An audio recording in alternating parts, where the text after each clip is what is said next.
നമസ്കാരം. ഹലോ ഡോക്ടറിന്റെ പുതിയൊരു എപ്പിസോഡിലേക്ക് എല്ലാ പ്രിയ പ്രേക്ഷകർക്കും സ്വാഗതം. രക്തദാനത്തിന്റെ പ്രാധാന്യം എന്ത്? രക്തം ദാനം ചെയ്യുമ്പോഴും സ്വീകരിക്കുമ്പോഴും കരുതേണ്ടത് എന്തൊക്കെയാണ്? ഈ വിഷയത്തെക്കുറിച്ച് ഇന്ന് നമ്മോട് സംസാരിക്കുന്നത് കോഴിക്കോട് ഗവൺമെന്റ് മെഡിക്കൽ കോളേജിലെ ട്രാൻസ്ഫ്യൂഷൻ മെഡിസിൻ വിഭാഗം പ്രൊഫസർ ഡോക്ടർ അർച്ചന രാജനാണ്. ഡോക്ടർ ഹലോ ഡോക്ടറിലേക്ക് സ്വാഗതം. പ്രേക്ഷകർക്ക് ക്ഷമിക്കണം. Thank you. പ്രേക്ഷകർക്ക് സംശയങ്ങൾ ചോദിക്കുന്നതിനായി താഴെ കാണുന്ന നമ്പറിൽ വിളിക്കാവുന്നതാണ്. ഡോക്ടർ, രക്തദാനത്തിന്റെ പ്രാധാന്യം എന്താണ്?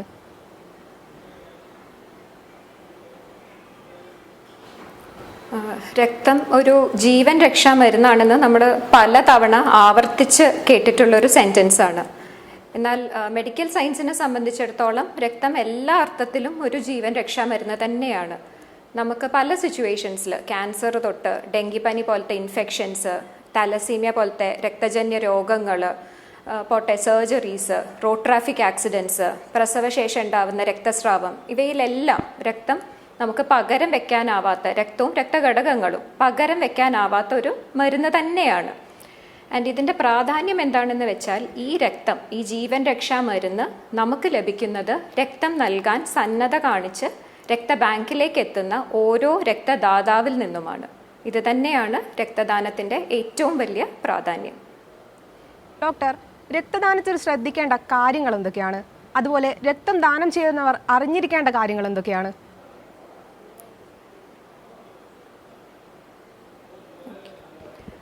രക്തദാനം ചെയ്യാൻ താല്പര്യപ്പെടുന്ന ഒരാൾ ആദ്യം തന്നെ അറിഞ്ഞിരിക്കേണ്ടത് അവരെവിടെയാണ് രക്തദാനം നടത്തേണ്ടത് എന്നാണ്.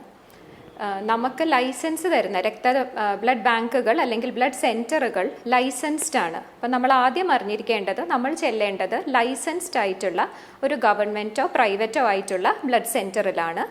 ഇനി ഈ ഗവൺമെൻറ്റോ പ്രൈവറ്റോ ആയിട്ടുള്ള ലൈസൻസ് ബ്ലഡ് സെൻറ്റേഴ്സ് നടത്തുന്ന ഔട്ട്റീച്ച് ബ്ലഡ് ഡൊണേഷൻ ക്യാമ്പുകളിലും നമുക്ക് രക്തദാനം പോസിബിൾ ആണ്. ഈ രണ്ട് സ്ഥലങ്ങളിലും രക്തദാനം നടത്താം. പിന്നെ ഉണ്ടാവുന്ന ഒരു സംശയം, രക്തദാനത്തിന് എത്ര സമയം നമുക്ക് വേണ്ടി വരും എന്നാണ്. ആക്ച്വൽ പ്രോസസ് ഓഫ് ബ്ലീഡിങ് ഒരു 10 മിനിറ്റിനകത്ത് തീർക്കുമെങ്കിലും നമ്മളൊരു ബ്ലഡ് ബാങ്കിൽ ചെന്ന ഉടനെ നേരെ നമ്മുടെ രക്തം എടുക്കില്ല. ആദ്യം നമ്മൾ പൂർണ്ണ ആരോഗ്യവാനോ ആരോഗ്യവതിയാണോ എന്ന് ഉറപ്പ് വരുത്തുന്ന ഒരു പ്രൊസീജിയർ ഉണ്ട്. അതും രക്തദാനവും പോസ്റ്റ് ഡൊണേഷൻ കെയറും എല്ലാം കൂടെ ഇൻക്ലൂഡ് ചെയ്യുമ്പം ഏകദേശം നമുക്കൊരു 1 മുതൽ 1.5 മണിക്കൂർ വരെ സ്പെയർ ചെയ്യാനുള്ളപ്പോഴാണ് രക്തദാനം പോസിബിൾ ആവുന്നത്. പിന്നീട് നമ്മൾ അറിഞ്ഞിരിക്കേണ്ട കാര്യങ്ങൾ, നമ്മളൊരു ബ്ലഡ് ഡൊണേഷന് വേണ്ടി ചെല്ലുന്ന സമയത്ത് നമ്മൾ നന്നായി തലേന്ന് ഉറങ്ങി ഫുള്ളി റെസ്റ്റഡായി ഫുഡ് കഴിച്ച് അത്യാവശ്യം വെള്ളം കുടിച്ചിട്ടൊക്കെ വേണം ബ്ലഡ് ബാങ്കുകളോ ബ്ലഡ് സെൻറ്ററിലേക്കോ പോകേണ്ടത്. ബാക്കി നമ്മളുടെ ആരോഗ്യസ്ഥിതി ഉറപ്പുവരുത്താനായിട്ട് ഡോക്ടേഴ്സ് ഒരുപാട് ക്വസ്റ്റ്യൻസ് ചോദിക്കും. ഇതിന് വളരെ കൃത്യമായ മാനദണ്ഡങ്ങളുള്ളതാണ്. ഈ ക്വസ്റ്റ്യൻസിനെല്ലാം സത്യസന്ധമായ ഉത്തരം നൽകണം. കാരണം ഈ ഓരോ ചോദ്യങ്ങളും ഡോക്ടേഴ്സ് നിങ്ങളോട് ചോദിക്കുന്നത് നിങ്ങളുടെ ആരോഗ്യവും നിങ്ങൾ ബ്ലഡ് നൽകുന്ന പേഷ്യൻറ്റിൻ്റെ ആരോഗ്യവും ഒരുപോലെ തന്നെ ഒരു ബുദ്ധിമുട്ടും വരുത്തരുത് എന്ന് കണക്കിലെടുത്താണ്. ഇത് തന്നെയാണ് നമ്മൾ മെയിനായിട്ട് ബ്ലഡ് ഡൊണേഷൻ്റെ കരുതേണ്ട കാര്യങ്ങൾ. ഡോക്ടർ, ആർക്കൊക്കെ രക്തം ദാനം ചെയ്യാം? ആരോഗ്യസ്ഥിതി എങ്ങനെയായിരിക്കണം? അതുപോലെ പ്രമേഹം, രക്തസമ്മർദ്ദം തുടങ്ങിയ രോഗങ്ങളുള്ളവർക്ക് രക്തം ദാനം ചെയ്യാൻ സാധിക്കുമോ? അതുപോലെ ഗർഭിണികൾക്കും മുലയൂട്ടുന്ന അമ്മമാർക്കും രക്തം ദാനം ചെയ്യാൻ സാധിക്കുമോ?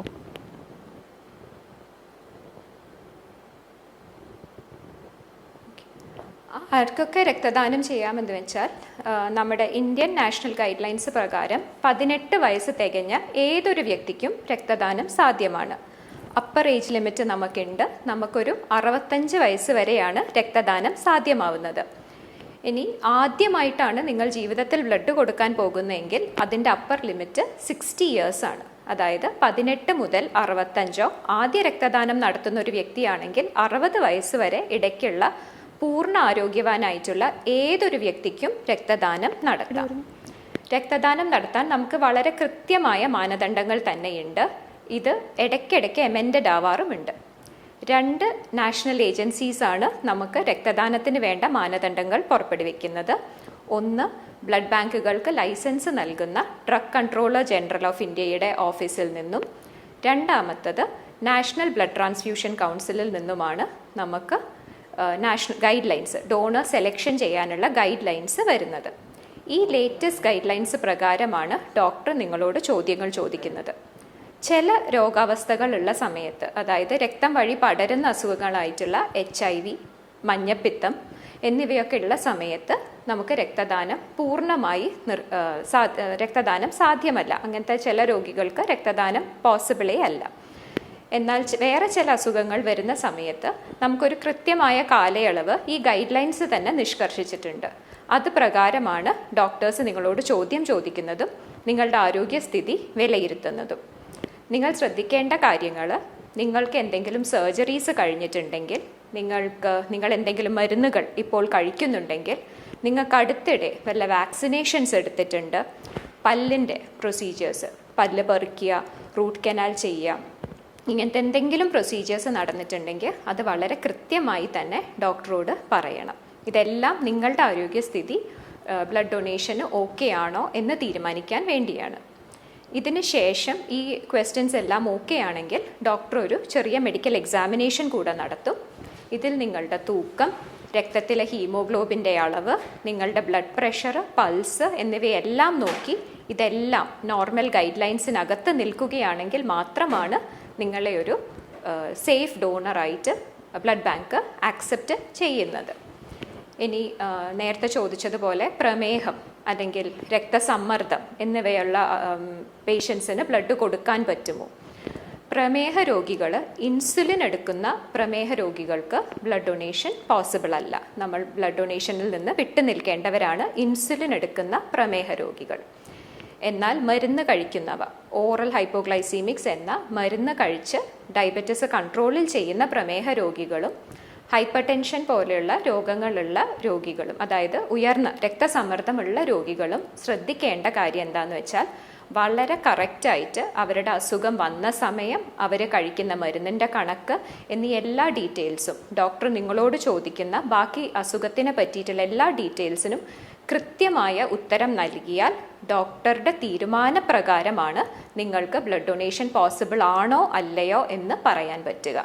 എന്ന് വെച്ചാൽ സ്ട്രെയിറ്റ് ആയിട്ടൊരു യെസ് ഓർ നോ എന്ന് പറയാൻ പറ്റുന്ന കാര്യമല്ല പ്രമേഹം, രക്തസമ്മർദ്ദം.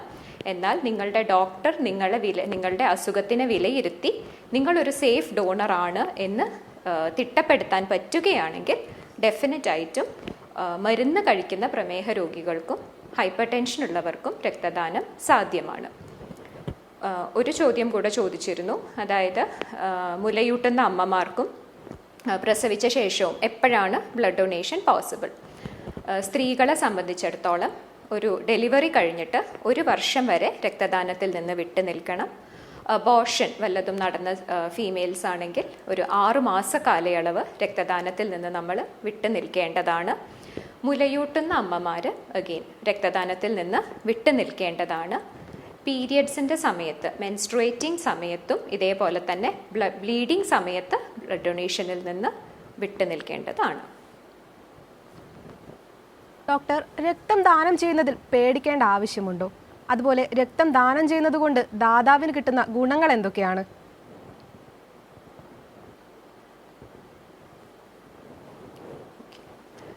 ബ്ലഡ് ഡൊണേഷൻ വളരെ സേഫായിട്ട് ഡോക്യുമെൻറ്റഡ് ആയിട്ടുള്ളൊരു പ്രൊസീജിയറാണ്.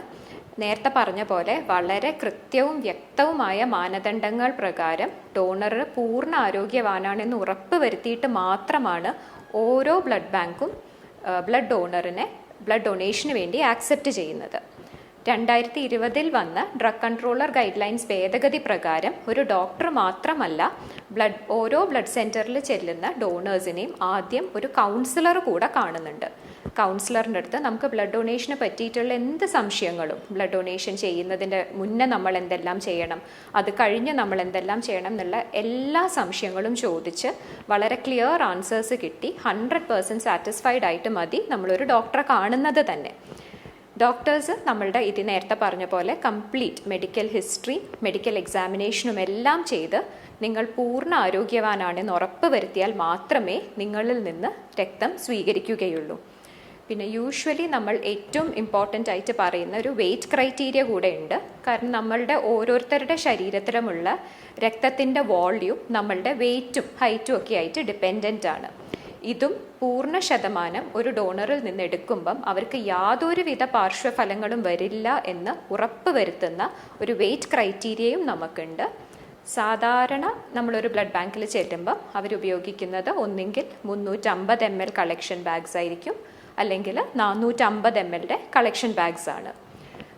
45 കിലോയിൽ മുകളിൽ തൂക്കം വരുന്ന ഏതൊരു സ്ത്രീക്കും പുരുഷനും വളരെ സേഫായിട്ട് 350 ml ഡൊണേറ്റ് ചെയ്യാനും 55 കിലോയിന് മേലെ തൂക്കം വരുന്ന ഇതേപോലെ ഏതൊരു സ്ത്രീക്കും പുരുഷനും വളരെ സേഫായിട്ടും യാതൊരുവിധ പാർശ്വഫലങ്ങളും ഇല്ലാതെ 450 ml സേഫായിട്ട് ഡൊണേറ്റ് ചെയ്യാൻ സാധിക്കുന്നതാണ്. ബ്ലഡ് ഡൊണേറ്റ് ചെയ്യുന്ന സമയത്ത് ഡോണേഴ്സിന് എന്തൊക്കെയാണ്? ഡോക്ടർ, ഞാൻ ഇടപെടുകയാണ്. നമ്മുടെ ഇവിടെ ഒരു പ്രേക്ഷകൻ ചേരുന്നുണ്ട്. എറണാകുളത്ത് നിന്നും ജോമോനാണ് ചേരുന്നത്. ജോമോൻ, ഡോക്ടറോട് ചോദിച്ചോളൂ. Okay.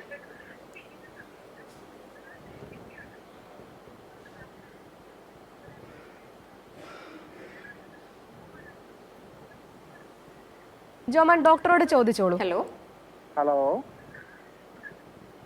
Hello hello hello hello കേൾക്കുന്നില്ലേ? ഹലോ ഹലോ കേൾക്കാമോ? ഞാൻ വിളിച്ചത്, ഞാൻ ഇടയ്ക്കിടയ്ക്ക് ബ്ലഡ് കൊടുക്കാറുണ്ട്. കേൾക്കുന്നില്ല മാഡം? കേൾക്കുന്നുണ്ടോ? കേൾക്കാം, പറഞ്ഞോളൂ. ഞാൻ ഇടയ്ക്കിടയ്ക്ക് ബ്ലഡ് കൊടുക്കാം. പറയൂ. അപ്പൊ എനിക്കുള്ള ഒരു പ്രശ്നം എന്ന് വെച്ചിട്ടുണ്ടെങ്കിൽ ഞാൻ കൊളസ്ട്രോളിന് മരുന്ന് കഴിച്ചോണ്ടിരിക്കാൻ സ്ഥിരമായിട്ട്. കൊളസ്ട്രോളിന് സ്ഥിരമായിട്ട് മരുന്ന് അപ്പൊ അത് കൊളസ്ട്രോളിന് ചീത്ത കൊളസ്ട്രോൾ കൂടുതൽ വരാണ്. 1200 വരാറുണ്ട്. അപ്പൊ റോസ്വാസ് എന്ന് പറഞ്ഞ F10 ഞാൻ കഴിക്കാറുണ്ട് സ്ഥിരമായിട്ട്. അപ്പൊ അത് നമ്മൾ പ്രത്യേകം പറയേണ്ട ആവശ്യമുണ്ട്? അത് കൊടുക്കുന്നതുകൊണ്ട് എന്തെങ്കിലും ബുദ്ധിമുട്ടുണ്ടാകുന്ന അറിയാൻ വേണ്ടിട്ടായിരുന്നു. ചെറുതായിട്ട് ലിവർ ഫാക്റ്റും ഉണ്ടായിരുന്നു. അപ്പൊ അത് മരുന്ന് കഴിച്ച് കുറഞ്ഞില്ല, നോർമലായി. അപ്പൊ നമുക്ക് കൊടുക്കുന്ന സമയത്ത് ഡോക്ടർമാരോട് പ്രത്യേകം പറയേണ്ട ആവശ്യമുണ്ടോ അല്ലെങ്കിൽ എങ്ങനെയാണെന്ന് അറിയാൻ വേണ്ടിട്ടായിരുന്നു.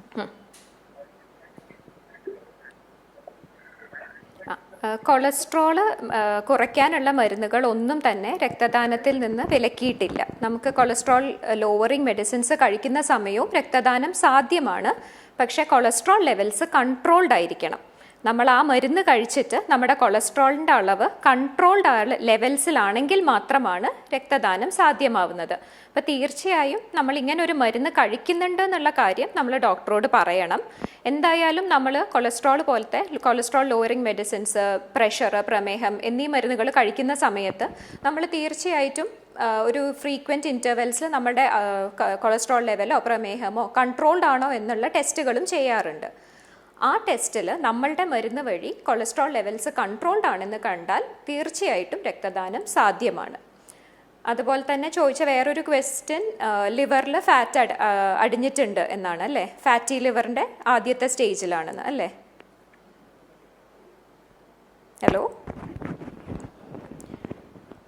ഹലോ ഫാറ്റി ലിവറിൻ്റെ ആദ്യത്തെ സ്റ്റേജിലുള്ള ഒരാൾക്കും ബ്ലഡ് ഡൊണേഷനിൽ നിന്ന് വിട്ടു നിൽക്കേണ്ടതായിട്ടുള്ള യാതൊരു കാര്യവുമില്ല. കാരണം ലിവർ ഫങ്ഷൻ ടെസ്റ്റ് എന്ന് പറയുന്ന ഒരു ടെസ്റ്റ് ഉണ്ട്. അതായത് LFT എന്ന് നമ്മൾ സാധാരണ പറയുന്ന ലിവർ ഫങ്ഷൻ ടെസ്റ്റ് നോർമലായിട്ടുള്ള ഏതൊരു വ്യക്തിക്കും ബ്ലഡ് ഡൊണേഷൻ പോസിബിൾ ആണ്. ഇപ്പോൾ കൊളസ്ട്രോൾ ലോവറിംഗ് മെഡിസിൻസ് കഴിക്കുന്നവർ ശ്രദ്ധിക്കേണ്ടത് കൊളസ്ട്രോൾ ലെവൽസ് കൺട്രോൾഡ് ആണെങ്കിൽ ഡെഫിനറ്റ്ലി ബ്ലഡ് ഡൊണേഷൻ പോസിബിൾ ആണ് എന്ന അറിവുണ്ടാവേണ്ടതാണ്. ശരി ഡോക്ടർ, പ്രേക്ഷകന് മനസ്സിലായെന്ന് വിചാരിക്കുന്നു. ഹലോ ഡോക്ടർ, പ്രേക്ഷകന് മനസ്സിലായെന്ന് വിചാരിക്കുന്നു. ഡോക്ടർ, ഒരാൾക്ക് എത്ര തവണ രക്തദാനം ചെയ്യാൻ സാധിക്കും? അതുപോലെ അതിൻ്റെ ഇടവേള എങ്ങനെയാണ്? രക്തദാനത്തിന് ശേഷം ശ്രദ്ധിക്കേണ്ട കാര്യങ്ങൾ എന്തൊക്കെയാണ്? അതുപോലെ രക്തം ദാനം ചെയ്ത ശേഷം എന്തൊക്കെ ക്രമീകരണങ്ങളാണ് വേണ്ടത്?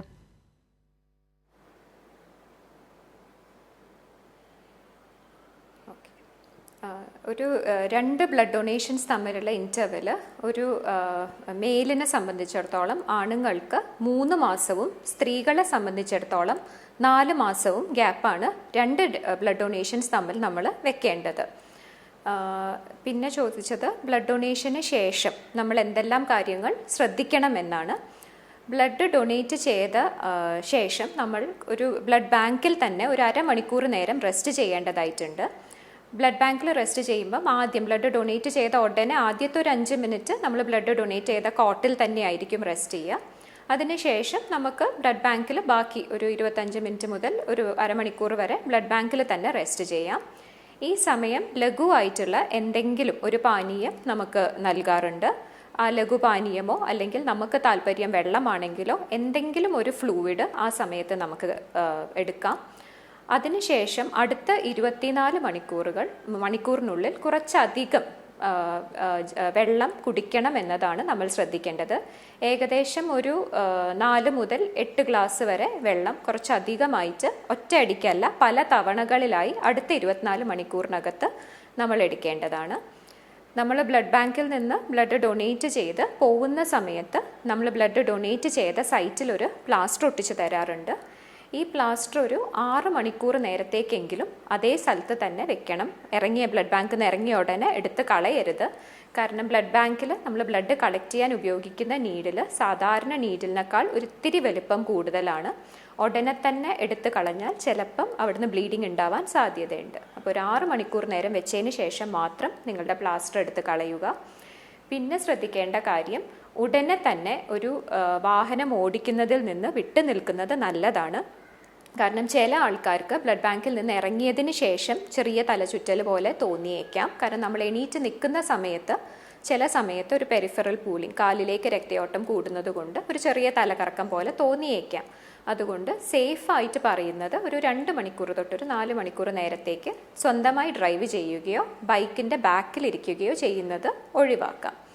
പിന്നെ ഒരുപാട് സ്ട്രെനുവസ് ആയിട്ടുള്ള ജോലികൾ, അതായത് ജിമ്മിൽ പോവുക അല്ലെങ്കിൽ ഡാൻസ് പ്രാക്ടീസ്, അങ്ങനെ വളരെയധികം ശരീരാധ്വാനം വരുന്ന ജോലികളെല്ലാം നമുക്ക് ഒരു 24 മണിക്കൂർ വിട്ടു നിൽക്കുന്നതും നമ്മൾ ബ്ലഡ് ഡൊണേറ്റ് ചെയ്ത ആ കൈ ഉപയോഗിച്ച് വളരെ ഹെവി ആയിട്ടുള്ള ഓബ്ജക്ട്സ് പൊക്കുന്നതും ഒരു 24 മണിക്കൂറിലേക്ക് ഒഴിവാക്കുന്നത് നല്ലതാണ്. ഡോക്ടർ, രക്തം സ്വീകരിക്കേണ്ടി വരുന്ന സാഹചര്യങ്ങൾ എന്തൊക്കെയാണ്?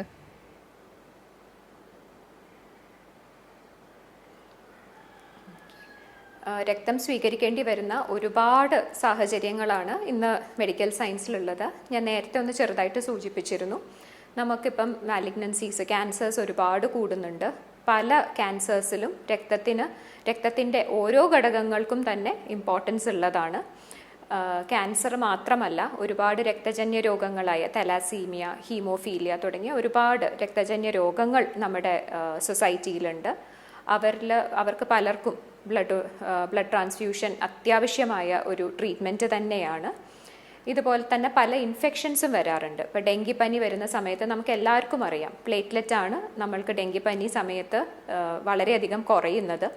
ആ സമയത്ത് ഈ ബ്ലഡ് ഡോണേഴ്സ് തന്ന ബ്ലഡിൽ നിന്ന് നമ്മൾ ഉണ്ടാക്കുന്ന രക്തഘടകമായ പ്ലേറ്റ്ലെറ്റ് തന്നെയാണ് നമ്മൾ ട്രീറ്റ്മെൻ്റ് ആയിട്ട് നമ്മൾ പേഷ്യൻസിൽ നൽകുന്നത്. അപ്പം ഇൻഫെക്ഷൻസിൽ, മാലിഗ്നൻസീസ്, രക്തജന്യ രോഗങ്ങൾ, ഇവർക്കെല്ലാം ബ്ലഡ് തീർച്ചയായും ആവശ്യമായി വരുന്ന സിറ്റുവേഷൻസ് ആണ്. ഇതിന് പുറമെ പല സർജറീസും, ഏതൊരു ഓപ്പറേഷൻ ചെയ്യുന്ന സമയത്തും ബ്ലഡ് ലോസ് ഉണ്ടാവാൻ സാധ്യതയുണ്ട്. അതുകൊണ്ട് ഏതൊരു സർജറിക്കും നമുക്കൊരു പ്രത്യേക കണക്കിൽ ബ്ലഡ് എടുത്ത് വെക്കേണ്ടത് അത്യാവശ്യമായിരിക്കും. അതുപോലെ തന്നെ വരുന്ന സിറ്റുവേഷൻസ് ആണ് സഡൻ ആയിട്ട് ബ്ലഡ് റിക്വയർമെൻറ്റ് വരുന്ന സിറ്റുവേഷൻസ്. സഡൻ ബ്ലഡ് റിക്വയർമെൻറ്റ് വരുന്ന സിറ്റുവേഷൻസ് എന്ന് വെച്ചാൽ എക്യൂട്ടായിട്ട് ഒരു ബ്ലഡ് ലോസ് ഉണ്ടാവുകയാണ്. അത് ഏറ്റവും കോമൺ ആയിട്ട് നമ്മൾ കാണുക റോഡ് ട്രാഫിക് ആക്സിഡൻസിലാണ്. സഡൻ ആയിട്ട് പെട്ടെന്ന് നമ്മളുടെ രക്തത്തിൻ്റെ അളവ് കുറയുകയാണ്. അതുപോലെ തന്നെ ഒരു സഡൻ ബ്ലഡ് ലോസ് വരുന്ന ഒരു സിറ്റുവേഷനാണ് പ്രസവാനന്തരം ഉണ്ടാവുന്ന രക്തസ്രാവം. പിന്നെ നമുക്കറിയാം ലിവർ ഡിസീസസ്, അതായത് കരൾ സംബന്ധ രോഗമുള്ളവർക്ക് പലപ്പോഴും ഒരുപാട് രക്തം ഛർദ്ദിക്കുന്ന ഒരവസ്ഥ വരാറുണ്ട്. ഇങ്ങനത്തെ പല സിറ്റുവേഷൻസിലും പെട്ടെന്ന് രക്തത്തിൻ്റെ അളവ് കുറയുന്ന സമയത്തും അവർക്കെല്ലാവർക്കും ട്രീറ്റ്മെൻ്റ് ആയിട്ട് വേണ്ടി വരുന്നത് രക്തവും രക്തഘടകങ്ങളും തന്നെയാണ്. ഡോക്ടർ, ആർക്കൊക്കെ രക്തം സ്വീകരിക്കാൻ സാധിക്കും? അതുപോലെ അവയവം മാറ്റിവെച്ചവർക്ക് രക്തം സ്വീകരിക്കാൻ സാധിക്കുമോ?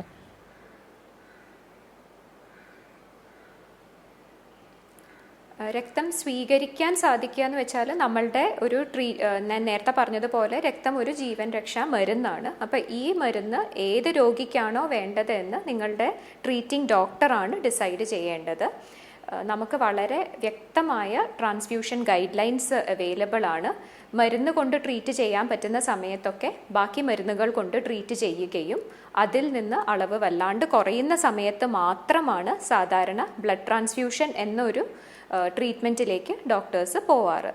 ഇപ്പം ഹീമോഗ്ലോബിൻ്റെ അളവ് പറയുകയാണെങ്കിൽ തന്നെ ഒരു 10-ൽ താഴെ ആയാൽ തന്നെ നമ്മളതിനെ എനീമിയ എന്ന് പറയും. പക്ഷേ എനീമിയ 10-ൽ താഴ്ന്ന ഉടനെ തന്നെ ആരും ട്രാൻസ്ഫ്യൂഷൻ അല്ല സ്റ്റാർട്ട് ചെയ്യാറ്. അയൺ ഗുളികകളൊക്കെ കൊടുക്കും. എന്നാൽ വളരെ ലോ ലെവൽസ് 7 ഗ്രാമിൽ കുറവ് എന്ന ലെവൽസിലേക്കൊക്കെ പോവുകയാണെങ്കിൽ ചിലപ്പം നമുക്ക് ബ്ലഡ് ട്രാൻസ്ഫ്യൂഷന് പകരം വെക്കാനായിട്ട് വേറെ ഒരു മരുന്ന് ഉണ്ടാവാറില്ല. അപ്പം ഓരോ രോഗിക്ക് ടൈലേർഡ് ആയിട്ടാണ് നമ്മൾ രക്തം വേണോ വേണ്ടയോ എന്ന തീരുമാനം എടുക്കുന്നത്. അത് കംപ്ലീറ്റ്ലി നിങ്ങളുടെ ട്രീറ്റിംഗ് ഡോക്ടറിൻ്റെ ഡിസിഷൻ അനുസരിച്ചാണ് ഈ തീരുമാനം എടുക്കുന്നത്. പിന്നെ അവയവം മാറ്റിവെച്ച രോഗികൾക്കും തീർച്ചയായിട്ടും പല അവസരങ്ങളിൽ ബ്ലഡ് ട്രാൻസ്ഫ്യൂഷൻ വേണ്ടി വരും. ആ സമയത്തെല്ലാം അവർക്ക് ഏറ്റവും ചേർച്ചയുള്ള രക്തം തന്നെയാണ് ക്രോസ് മാച്ച് ചെയ്തിട്ട് നമ്മൾ ബ്ലഡ് ബാങ്കിൽ നിന്ന് നൽകാറ്. ശരി ഡോക്ടർ, രക്തദാനത്തിൻ്റെ പ്രാധാന്യത്തെക്കുറിച്ചാണ് നമ്മളിന്ന് സംസാരിച്ചത്. ഈ വിഷയത്തെക്കുറിച്ച് ഇന്ന് നമ്മളോട് സംസാരിച്ചത് കോഴിക്കോട് ഗവൺമെൻറ് മെഡിക്കൽ കോളേജിലെ ട്രാൻസ്ഫ്യൂഷൻ മെഡിസിൻ വിഭാഗം പ്രൊഫസർ ഡോക്ടർ അർച്ചന രാജനാണ്. ഡോക്ടർ നന്ദി. ഹലോ ഡോക്ടറിൻ്റെ ഇന്നത്തെ സമയം ഇവിടെ അവസാനിച്ചിരിക്കുകയാണ്. നമസ്കാരം.